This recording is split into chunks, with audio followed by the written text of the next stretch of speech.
So for our next video, I wanted to talk about mutations that can affect this pathway. Again, if you guys haven't seen the first video, here's just the pathway zoomed in. I know that in the first video, the pathway wasn't that clear. Sorry about that, but here's the whole pathway. There are mutations that can happen to all of these proteins. The first one we'll be talking about is a mutation of MCM4 that's called MCM4-5. So what this mutation does is it leads to MCM4 being active all the time, even when DDK has not added a phosphate onto MCM4. So it's sort of like MCM4 always has something like a phosphate on it. What actually happens is that there is a truncation mutation on MCM4. So there's a piece of the protein itself, the MCM4 protein, that is just lost. It's not translated because of introduced stop codon, I believe it is. Or it's actually a deletion of sequence. Anyway, it doesn't matter. That doesn't matter. Point is, the own protein ends up being in this state where it's always on and it doesn't need to be phosphorylated by this DDK complex. So in this, you could imagine that there's going to be DNA replication that's always happening, and then RIF1 is not going to be able to turn off MCM4 because there is no real phosphate on MCM4. It's like just a few amino acids that are part of the protein itself that are leading the protein to adopt the configuration of the active MCM4 protein. So because there's no real phosphate, RIF1 cannot turn it off, and basically this system is just going to go on and on and on forever if you have a mutation of MCM4-5. So I have like an analogy to represent that. So imagine a bicycle is like DNA replication, as I introduced in the previous video. Think of MCM-5, it's a gain of function, and it's like having an engine. So it's just going to lead this bike to go with like no stopping it. It's just going to go pretty much forever. We term the MCM4-5 mutation a DDK bypass because if you think of the DDK as the foot that pushes the pedal, you no longer need that foot to push the pedal if you have an engine that's just going to go forever, right? So in the same idea, you don't need DDK phosphorylation of the MCM4 if MCM4 thinks it's always phosphorylated, right? So that's mutation number one. Mutation number two that I would introduce would be this one, like it's a conditional loss of function of either DBF4 or CDC7. So these are termed DBF4-1 or CDC7-1 respectively. So what this happens is that these are actually mutations in the coding sequence for either DBF4 or CDC7 that lead to a temperature-sensitive loss of function. Now, yeast prefer to grow at lower temperatures of somewhere around 25 to 30 degrees Celsius. If you raise the temperature of the growing conditions of the yeast from a comfortable 25-30 degrees Celsius to something really high, like in the 40 degrees, most of the yeast will survive. The proteins should all function, except for if you have this conditional loss of function. So DBF4-1 alleles will produce the protein, but at high temperature conditions, the proteins will unfold and then they won't be functional. So it's like you have a loss of function that happens only at that given temperature or above. So at 37 degrees or above, you lose these proteins if you have that allele.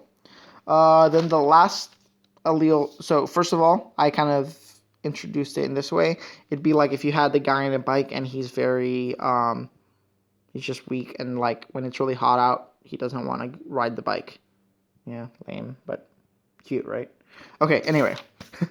Last mutation to introduce would be RAD53-1, so that's a RAD53 loss of function. So this would be a mutation where RAD53 is not able to block the phosphorylation of MCM4 because you have a loss of function of RAD53.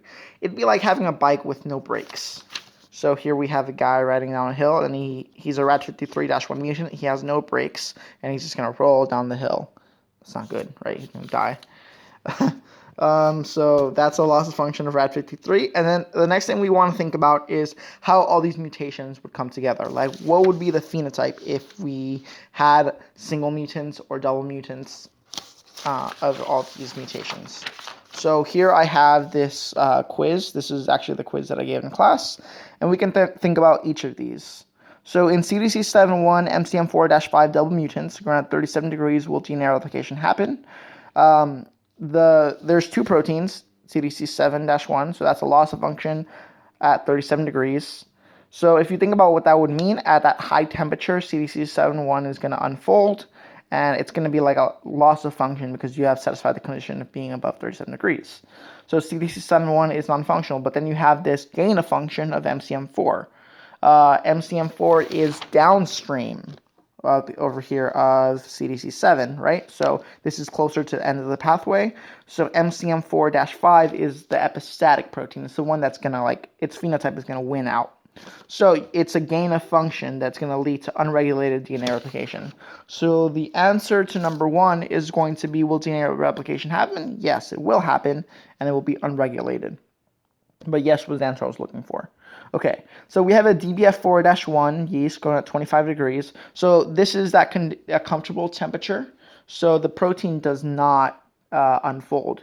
This is, you have this mutant allele, but because DBF4-1 is a conditional loss of function, and you have not satisfied the condition, you have essentially a wild-type DBF4 going at 25 degrees. DNA replication will happen, and it'll happen just fine. You'll be totally healthy. So the difference in number 1 was that you're going to get DNA replication, but it's going to be unregulated, whereas here, it would be regulated. It'd be, like, fine. Okay? Question number 3, which of the following is likely to lead to an excessive DNA replication? The answer to that, I'll just let you guys think about it. So, RAD53 deletion is actually the answer. RAD53 deletion, remember that's like a RAD53-1, it's a loss of function. This is a null allele that's going to lead to like no breaks. So even when there is DNA damage that happens, we're gonna get DNA replication because it's like this brake pedal is broken. Right, so RAD53 leads to an excess of DNA replication. CDC7-1 in either temperature, I guess if you had a condition where it was really hot and you had a CDC7, this could potentially lead to less DNA replication. And a RIF1 gain of function is definitely going to lead to less DNA replication, just like CDC7-1 at 37 degrees, because now RIF1 would always be taking the phosphate off of MCM4 as soon as it got added on. So there would lead to like no DNA replication. RAD53 is the only acceptable answer, and then DBF4 deletion, there you would definitely get less DNA replication because the DDK would not be active, so there would be no phosphorylation of MCM4, leading to no DNA replication, right? So these three, B, C, and D, all lead to less DNA replication. RAD53 deletion would lead to more DNA replication. That just comes from understanding the mechanics of the pathway. So if that didn't make sense, go back to the pathway, cross out RAD53 and see, and just like think about it, right? So there's going to be no DNA replication because this is blocked. There's going to get more DNA replication because RAD53 is blocked, right? So more DNA replication. Okay, unintended side effect of a new drug is it disables the kinase activity of the DDK complex. Which mutant would this side effect not be present? So essentially, this is going to lead to like a loss of function at the DDK complex. So if we were to knock this out right here, what would be the what could rescue that phenotype? So we're looking for something downstream of the DDK pathway. So an MCM4 mutation, like a gain of function of MCM4, would definitely do that. So that's our answer, MCM4-5, because if you have an overactive MCM4-5, it doesn't matter what's happening with DDK. That's why we call it DDK bypass, right? Doesn't matter what's happening here. This is still going to go. It's going to be unregulated. It's not. Now you have a different disease, right? You have unregulated DNA replication, but we are still not going to see the phenotype of the DDK complex loss of function, which is what I was asking about, okay?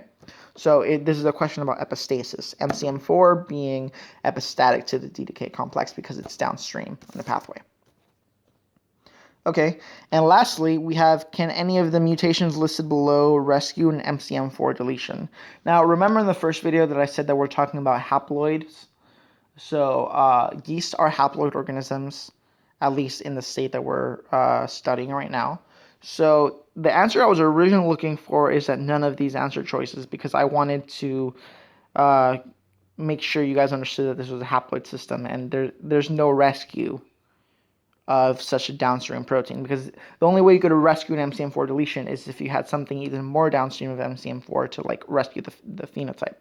But because MCM4 is the most downstream protein, other than just the effect of DNA replication, there's none of these that would rescue it. However, I know you may be thinking MCM4-5 could potentially rescue it.